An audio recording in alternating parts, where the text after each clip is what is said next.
Et je me suis planté royalement, puisque j'avais fait 2 erreurs. Alors sans rentrer trop dans la reprise, peut-être qu'on y viendra tous les 2 tout à l'heure, mais j'ai décidé de laisser le gérant, dans ces 2 entreprises-là, puisque je n'y connaissais strictement rien en agroalimentaire et en bâtiment. Et malheureusement, ces 2 sociétés ont fini à la barre du tribunal de commerce. Finalement, je voulais développer mon patrimoine, mais finalement, je faisais tout l'inverse, parce que ça me coûtait plus de temps pour redresser ces sociétés-là, mais aussi de l'argent en apport en compte courant d'associés. Et c'est là où j'ai commencé à m'intéresser à la reprise de sociétés profitables, cette fois. Mmh. Et donc j'ai fait, et pour faire court, puisque j'imagine que tu as d'autres questions après celle-ci, j'ai repris 8 sociétés en 2 ans et demi. Alors oui, ma vision à 10 ans, c'est d'avoir 300 entreprises pilotées par des directeurs généraux.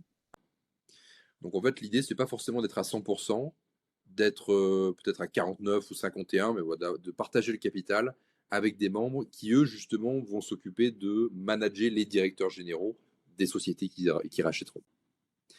Et là, en fait, je me suis dit, voilà, si je veux pas retomber dans ce schéma que j'avais vécu sur ma première expérience, je fais l'effort.